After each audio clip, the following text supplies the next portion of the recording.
Bonjour à tous, c'est Christopher pour le site Anilove.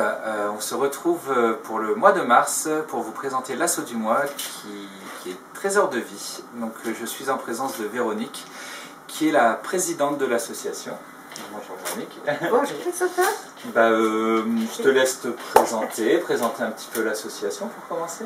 Alors l'association, parce que moi je n'ai pas beaucoup d'intérêt, c'est important sur les loulous. Donc l'association s'appelle Trésor de vie.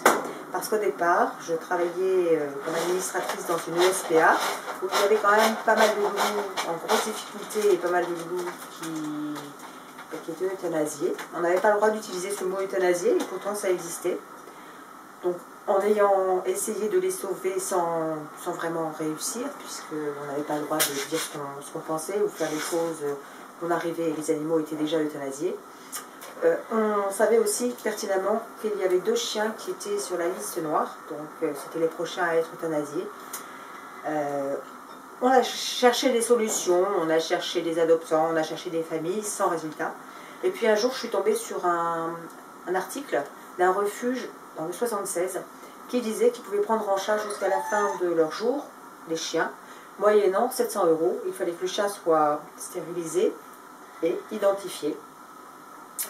Donc j'ai dit à mes amis, je n'ai pas trouvé de famille, la seule chose que j'ai trouvée, c'est cette solution, mais il nous faut 700 €. Alors on a tous mis l'argent dans nos poches, on en a parlé à des amis, c'était notre cagnotte, c'était notre casse-noire, et en fait je trouvais pas très beau comme nom, casse-noire, parce que je me disais, mais c'est quand même un trésor qu'on a là, c'est un trésor qui va sauver des vies. Donc le nom de l'association il est venu tout naturellement, Trésor de vie, c'est notre trésor pour sauver des vies. Et puis je me suis dit que si on n'était qu'un groupe d'amis et qu'on arrivait à en sauver 2, peut-être qu'en créant une association, en parlant autour de nous, on pourrait en sauver beaucoup plus. Voilà l'histoire de Trésor de vie. Donc aujourd'hui on a bientôt 8 ans de vie. On continue de sauver tous les animaux qui croisent notre route, quand on peut les aider, parce qu'on ne peut pas toujours, mais au moins on se pose la question, est-ce qu'on peut les aider? Et puis on fait toujours au mieux, en tout cas. L'important, c'est eux, c'est la priorité. Ça veut dire qu'on cherche des familles, non pas des familles qui cherchent des animaux, mais nous on cherche des familles dans lesquelles nos loulous vont être heureux. C'est pas tout à fait la même chose. Du coup, les 2 premiers animaux que tu as sauvés, si j'ai bien compris, c'était donc tu as fait cette cagnotte pour leur offrir ce panier retraite. Oui. T'as pas fait ça avec tous les animaux, je suppose? Non, ça aurait coûté beaucoup trop cher. Voilà, du coup, comment s'est organisé l'assaut dans un premier temps pour en sauver un maximum? Alors, dans un premier temps, on a fait comme tout le monde, on a fait avec des familles d'accueil, c'était en général nous, les administrateurs, puis on a fait boule de neige et il y a eu de plus en plus de familles d'accueil, c'est génial. Par contre, elles se font très rares, et on avait des SOS auxquels on ne pouvait pas répondre, et ça nous fendait vraiment le cœur. Après, on avait aussi des solutions d'accueil, mais on n'arrivait pas à joindre la famille d'accueil sur l'instant T, ce qui nous faisait stresser un maximum, puisque parfois on avait des SOS, les gens nous disaient, si dans 1 heure vous n'êtes pas là, le chien sera sur le trottoir. Et de ce fait, on était complètement hantés par cette mission impossible, et de ce fait je me disais, il faudrait peut-être qu'il y ait un SAS, un endroit où les animaux puissent arriver en urgence, et qu'après ils soient réorientés. Donc l'idée du toit des loulous, c'est celle-là, c'était d'avoir un endroit, donc le toit des loulous, parce que c'est vraiment créé pour eux, où les animaux arrivent en urgence, soit les chats, soit les chiens, sont sociabilisés, parce qu'au fur et à mesure, on s'est rendu compte aussi que des chats notamment, qui sont en famille d'accueil, dans des familles où il n'y a qu'une personne, sont très sociables avec cette personne, mais quand on veut les faire adopter, ils ne connaissent qu'une personne, et de ce fait, quand les adoptants viennent, les chats fuient. Et moi, je me disais que peut-être, si les chats avaient la chance de connaître un maximum de personnes, les câlines, ça pourrait les aider à être adoptés plus facilement. Donc le principe c'était d'accueillir en urgence, mais aussi de permettre aux chats notamment de connaître un maximum de monde. L'idée c'est d'accueillir des mamans avec leurs enfants pour leur montrer qu'on peut lire un bouquin à côté d'un chat. C'était aussi peut-être que des personnes âgées qui n'ont plus la chance d'avoir des animaux chez eux parce qu'au vu de l'âge ils ne souhaitent plus en accueillir, mais de venir encore les caresser parce qu'on sait aussi le bonheur que ça procure de mettre ses mains dans les poils des loups. Voilà, donc ça c'est l'histoire de la chatterie. Ici, on accueille donc en urgence. Ils sont dans un endroit où il y a du feu. Donc il y a un feu appelé, il y a le canapé où ils peuvent s'installer. On leur a mis une petite radio pour qu'ils puissent entendre les bruits quotidiens. On passe l'aspirateur, donc ça permet aussi... On fait du café. Voilà, normalement, ils devraient être moins dépaysés quand ils sont adoptés. Il leur manque plus qu'un baby-foot et ils sont bien, quoi. Oui, et encore, ils se font des parties de ping-pong. Ça, c'est aussi le régal. Et puis, quand on part de la chatterie et qu'on les voit tous installés sur le canapé devant le feu appelé, c'est que du bonheur.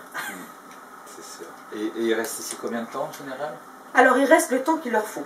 D'accord. Le temps qu'on leur trouve la famille qui leur correspond le mieux, puisque le but, c'est bien ça, en sachant que de toute façon, nous, on a des animaux qui sont en panier retraite, donc qui sont pris en charge jusqu'à la fin de leur jour. C'est l'association qui paye les frais vétérinaires et qui offre la nourriture, mais il n'y a pas d'adoption. Les chats et les chiens sont pris en charge jusqu'à vitam aeternam. Alors, ici en panier retraite? Pas forcément. Pas forcément. On leur cherche des familles. Ici, c'est plus pour l'accueil en urgence et pour la sociabilisation. D'accord. Alors, le toit des loulous, je rebondis dessus aussi, c'était l'idée de se dire, on n'est pas infaillible, on n'est pas les plus forts du monde.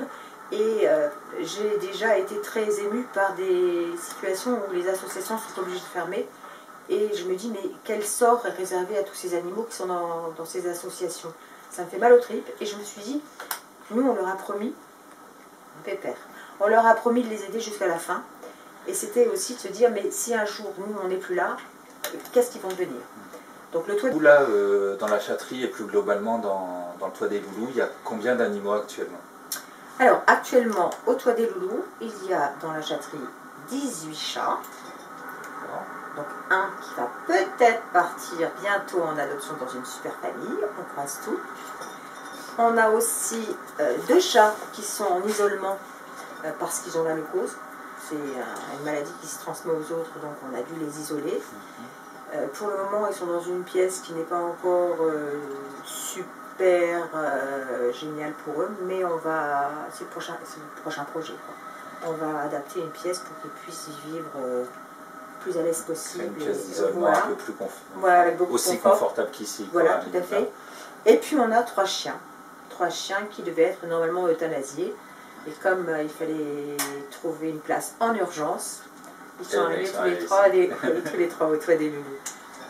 Et il y a des contacts entre les chiens et les chats ou pas du tout? Vous quand même les cloisonnez quand même beaucoup? Alors, on cloisonne un maximum puisque la priorité c'est leur bien-être et surtout leur vie. Ouais.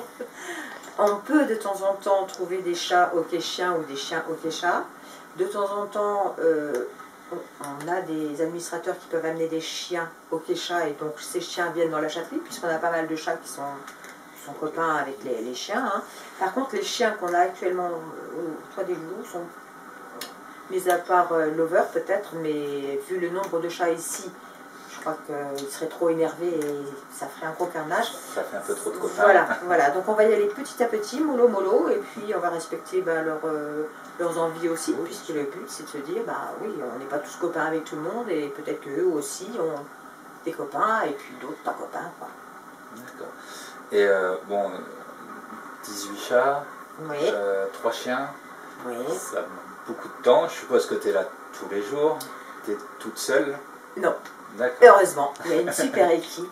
Et l'idée, c'est le toit des loulous. C'est un challenge gagnant-gagnant, puisqu'on propose à une personne de vivre au toit des loulous sans payer de loyer, en payant juste l'eau et l'électricité.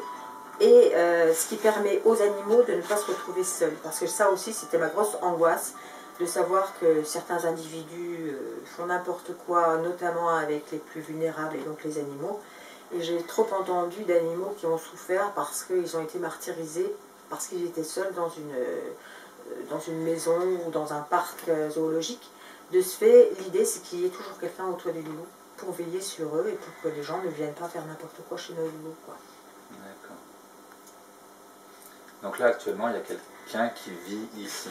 Alors actuellement, il y a quelqu'un qui vit ici. Il nous dépanne, puisque la personne qui vivait ici est partie prestement. Robin pour le moment nous dépanne et on est en recherche de futurs locataires, donc forcément avec des critères bien particuliers, puisque la maison ne sera jamais leur maison. La priorité c'est les loulous, c'est bien le toit des loulous. Donc venir vivre au toit des loulous, ça veut dire déjà aimer les animaux et puis penser d'abord à leur bien-être avant de penser à comment est la maison, où est la maison, combien il y a de chambres, etc. etc. C'est aussi un critère de sélection. Oui, oui. Non, donc si vous aimez bien les loulous, vous pouvez postuler. Vous pouvez contacter Véronique. Bon bah Véro, merci pour ton accueil, pour de nous avoir présenté tous ces petits chats merveilleux et les petits chiens qu'on va retrouver tout de suite après. Et merci à vous de nous avoir suivis pour la présentation de Trésor de Vie, qui est l'association partenaire du mois de mars. Bonne journée à tous et à bientôt. Merci.